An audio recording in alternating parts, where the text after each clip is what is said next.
Dans le quartier d'Abata Village, des sonorités traditionnelles éveillent notre curiosité. Chants, danses et instruments vibrent dans l'air. Nous sommes au Akan Festival, un événement qui célèbre les cultures et traditions africaines. Et au cœur de ce festival, un brunch d'un nouveau genre, un brunch traditionnel à Caen. Des beignets et bouchées traditionnels qui évoquent les souvenirs d'enfance. Le parcours ici, c'est qu'ils viennent prendre, on va dire, son petit déjeuner. Un petit truc pour mettre sous la langue, hein, avant qu'on ne passe vraiment à la partie, je dirais, pointe à la partie bouffe. Donc on a tout ce qui est petit déjeuner africain. Nos beignets, nos mises en bouche, vraiment tout, et des jus locaux. Baobab, tamarin, tomi, citron, nyamakuji, zomkon. Et pour que le concept du brunch soit respecté, les participants doivent être habillés en tenue traditionnelle. En Côte d'Ivoire, les brunchs locaux connaissent un véritable boom économique. Ils ne se limitent plus aux repas classiques, mais se transforment en expériences uniques qui s'étendent jusque tard dans la soirée. De l'Akan Festival au brunch des célibataires, en passant par celui dédié aux enfants et le brunch du classico Real Barça, il y en a pour tous les goûts.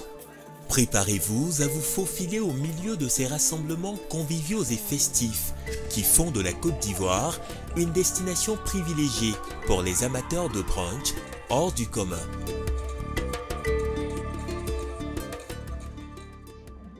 Alain Onzara a créé le brunch traditionnel à Caen il y a 2 ans. Cet entrepreneur de 36 ans a eu le nez creux en flairant le besoin pour ce type d'événement où l'on met en avant l'identité, l'appartenance et la culture. En tant qu'Africain, il est important d'arriver à un moment qu'on s'asseye et qu'on valorise ce qu'on a, qu'on fasse connaître ce qu'on a et qu'on porte ce qu'on a. Un concept qui a tellement bien fonctionné qu'il a ensuite choisi de l'étendre en créant un festival. Ici, les tenues traditionnelles sont mises à l'honneur. Genou, ça va? Est-ce que tu peux envoyer quelqu'un aller habiller une autorité chez elle? C'est bon? Il n'y a pas de souci. Je te donne le numéro tout à l'heure. Tu vas appeler son protocole et vous allez l'habiller pour qu'elle vienne. C'est une opportunité qu'on crée pour cette dame-là qui habille, qui valorise, on va dire quoi, nos symboles, nos pagnes, nos tissus, tout ça. Donc ceux qui arrivent, qui n'ont pas pu s'habiller à la maison, peuvent s'habiller ici avec un montant forfaitaire qui paye ici. C'est ça l'idée. Pour nous, il faut que chacun puisse gagner quelque chose dans ce qu'on crée. C'est ça qui fait qu'une économie bouge. Pour ceux qui souhaitent s'immerger pleinement dans l'esprit du festival, le choix des vêtements traditionnels est vaste. Nous avons les pagnes à Caen. Nous avons plusieurs couleurs et plusieurs motifs. Nous avons aussi pour la culture Sénoufo. Nous avons pour les BT également. Et nous allons encore plus loin parce que nous avons la tenue du Burkina Faso également. Vous avez des bijoux qui s'accompagnent avec les tenues à Caen. Les festivaliers peuvent ainsi s'habiller selon les codes de leur culture à des tarifs étudiés. Pour Akan Festival, on fait des tarifs forfaitaires, c'est-à-dire pour les dames, c'est 20 000 francs, les hommes, 15 000 francs. Mais en réalité, nos prix commencent à partir de 40 000 francs et plus. Tout en soutenant les artisans locaux, cette initiative permet aux participants de vivre pleinement l'expérience du festival. C'est le cas de Jonathan, résident en France et venu en congé en Côte d'Ivoire. Moi, ma mère, elle est à Caen, donc j'ai jamais été vraiment baigné dans la culture, donc là, de pouvoir le faire aujourd'hui, je trouve que c'est top, c'est une super idée. Franchement, je me sens bien, l'or me va bien, je trouve. L'or me va super bien, je me sens comme un roi au village, là, je trouve que c'est incroyable. Cette nouvelle tendance qui allie tradition et modernité attire une foule avide de découvertes culinaires. Alors, un menu riche et varié, composé uniquement de mets locaux, leur est proposé. On découvre de nouvelles choses. C'est varié. C'est varié. Il y a plusieurs... Non. Moi, par exemple, je suis congolais. Il y a plein de trucs qui se ressemblent. Les noms changent, mais c'est la même culture, c'est les mêmes boissons, c'est les mêmes goûts. Les plats de Côte d'Ivoire, c'est très bon. Atchiki, aloukou, bessap, gingembre, la cuisine de Côte d'Ivoire, c'est magnifique. Tout au long de la dégustation, des troupes de danse traditionnelle animent la scène. Des chorégraphies rythmées et captivantes qui plongent chaque invité dans l'univers de la tradition ivoirienne. La culture, c'est notre identité, donc c'est toujours un plaisir pour nous de venir ici de rencontrer des personnes qui viennent de nos régions et ceux qui viennent nous visiter également parce que je suis à Caen, ceux qui viennent découvrir la culture de chez nous et c'est vraiment un plaisir d'être là. Il y a des événements qui coûtent beaucoup plus cher, mais pour moi, du moment où c'est pour valoriser la culture africaine, ça vaut le prix. Environ 500 convives ont participé à cette édition du Akan Festival. L'organisation a coûté près de 25 millions de francs CFA. Chaque participant a déboursé la somme de 50 000 francs. Alors que les brunchs classiques se terminent généralement en milieu d'après-midi, les brunchs locaux, eux, se poursuivent jusqu'à des heures tardives et permettent aux convives de profiter de l'ambiance festive jusqu'au bout de la nuit.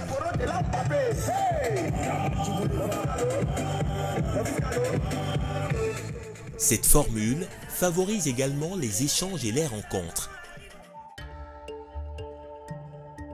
C'est le cas ce soir, lors du brunch à des célibataires.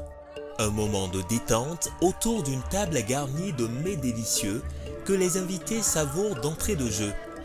L'idée de ce brunch est née d'une inspiration spontanée de cet entrepreneur. J'ai décidé d'organiser le brunch sur un coup de tête parce qu'il y avait un phénomène de mode sur Facebook.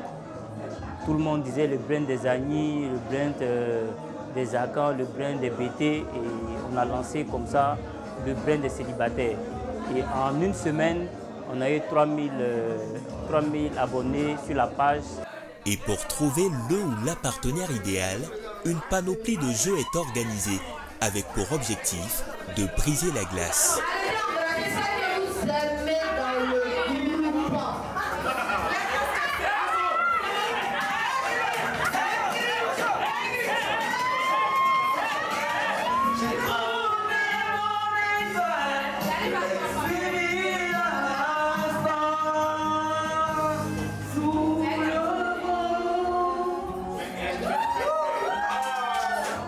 Une soirée de divertissement captivant qui a coûté à chaque célibataire la somme de 15 000 francs CFA.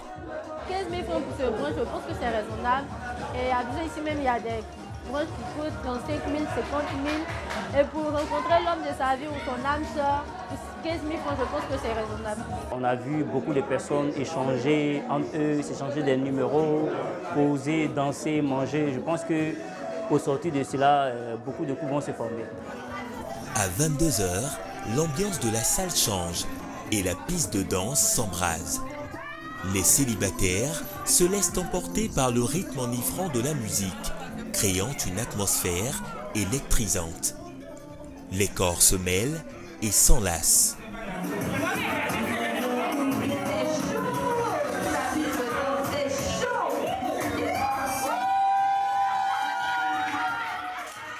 Alors que la soirée touche à sa fin, certains célibataires prolongent leurs échanges dans la piscine. Là-bas, les conversations se font plus intimes. Pendant ce temps, un nouveau couple formé lors de la soirée s'éloigne, main dans la main, prêt à poursuivre leur aventure au-delà du brunch. Direction Yopougon pour une expérience tout aussi singulière, le brunch à du Classico. Ce jour-là, les supporters du Real Madrid et du FC Barcelone se réunissent dans un espace gastronomique pour regarder le match aller du championnat entre leurs équipes favorites.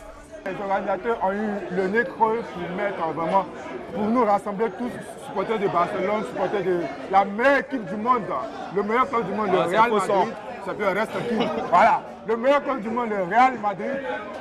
Chapeau aux organisateurs, ça nous permet de nous retrouver, de causer, de rire, en tout cas c'est top. Là c'est bien, moi je kiffe, ça relève de l'ordinaire et puis c'est innovant. Ce brunch à du Classico offre l'occasion aux supporters de vivre leur passion pour le foot dans une atmosphère conviviale, ponctuée par des exclamations ou des éclats de joie.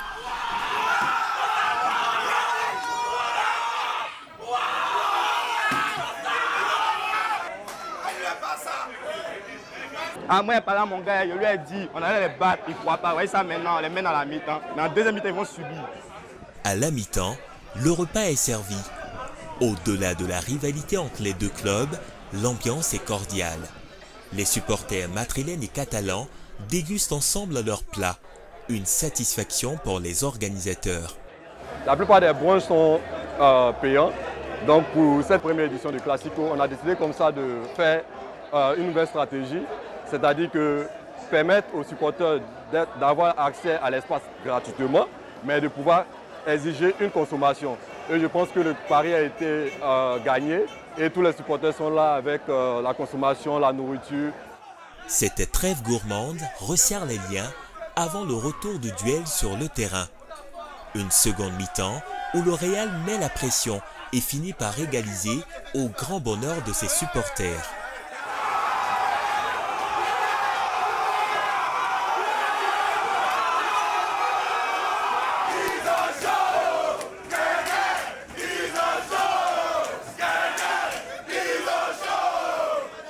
Alors que l'on s'achemine vers le coup de sifflet final, le but tant espéré par les Madrilènes intervient dans le temps additionnel. On a bien mangé, on a bien vu, l'accueil était bien. On espère se retrouver pour une deuxième édition du Brunch du Classico. Et là, on espère remporter la victoire. Parce que on reste le Barça. Barça a vu. Là. Ce brunch du Classico a aussi fait des heureux sur le plan financier.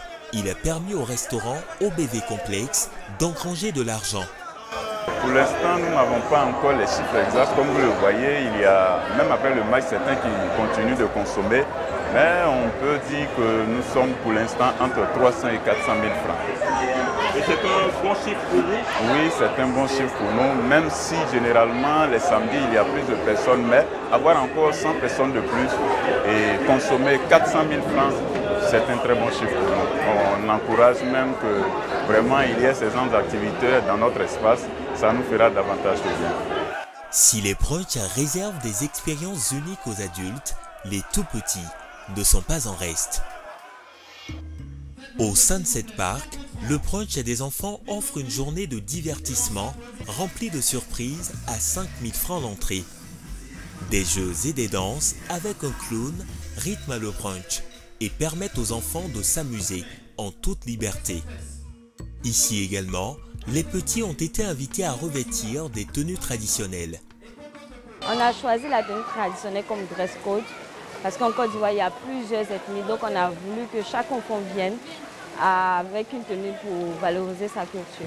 L'effet habit traditionnel, moi c'est surtout ce côté qui m'a fait venir ici en fait. Ça cultive les enfants. Nous sommes arrivés avec 5 enfants. Et on espère que l'année prochaine, à la seconde édition, on aura un 6e qui va participer. À l'issue du concours des plus belles tenues, plusieurs enfants ont reçu des cadeaux. À 13 h, la bouffe party peut démarrer. Au menu, aloko, frites, attiéko au poulet ou au poisson. Une fois le repas terminé, les enfants prennent possession du parc aquatique pour profiter de moments rafraîchissants dans l'eau, sous le regard vigilant de la gérante. Eric, ça va, tout se passe bien? Ouais, parfait. D'accord, pas d'incident, il faut que la fête se termine bien. D'accord. Les enfants, quand ils viennent ici, ils aiment beaucoup plus aller dans l'eau mais que de manger. Donc ça, c'est les petits points. C'est un plaisir pour nous de les voir s'épanouir comme ça dans la piscine. On a bien mangé, je me suis bien amusée dans la piscine et je suis contente. Pari gagné pour les organisateurs qui espèrent multiplier par 5 le nombre de participants lors de la prochaine édition du brunch des enfants. Que ce soit pour des saveurs uniques ou des rencontres passionnantes, ces brunchs innovants continuent de séduire et de s'ancrer dans les habitudes des Ivoiriens, transformant chaque occasion en une fête mémorable.